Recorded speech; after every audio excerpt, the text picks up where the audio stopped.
Monaco, Charlène sort du silence et règle ses comptes. L'épouse d'Albert II n'a pas apprécié les rumeurs sur son couple.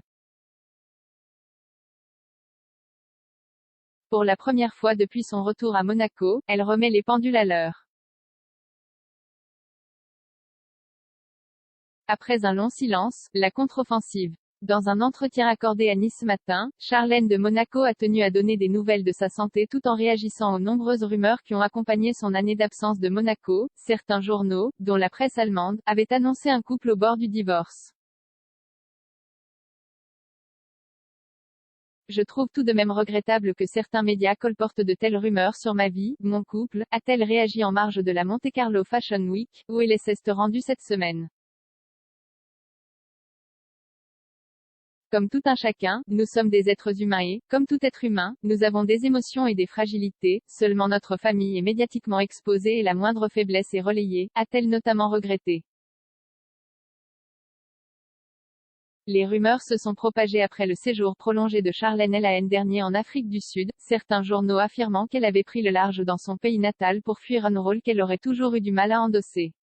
Le prince souverain avait fini par réagir en affirmant que son épouse avait souffert de problèmes ORL en cascade, nécessitant des opérations lourdes qui l'empêchaient de prendre l'avion.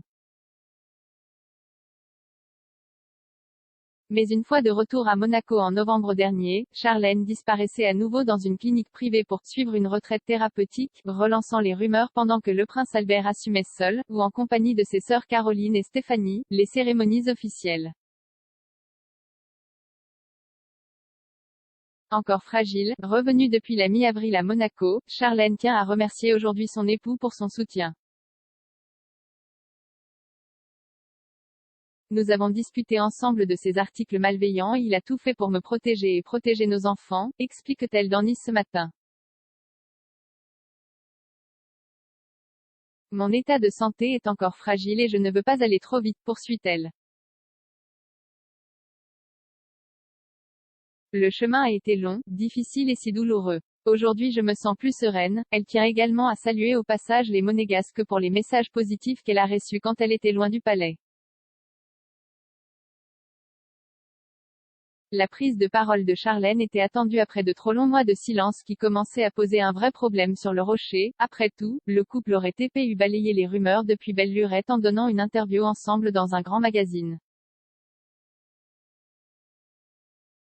Le retour médiatique de la princesse fantôme s'est fait progressivement, d'abord avec des photos de famille mises en scène pour le week-end pascal, puis une reprise des activités publiques dès fin avril, avec une apparition dans la tribune officielle pour la course automobile du Monaco E-Prix, en compagnie du prince et de leurs jumeaux. Le rythme devrait s'accélérer, avec notamment le Grand Prix de Formule 1 ce week-end et le traditionnel bal de rose, grand rendez-vous mondain de l'été. Et pour ce grand retour sous les projecteurs, Charlène arbore désormais une coloration blanche et une coupe à la garçonne. Comme pour faire table rase du passé.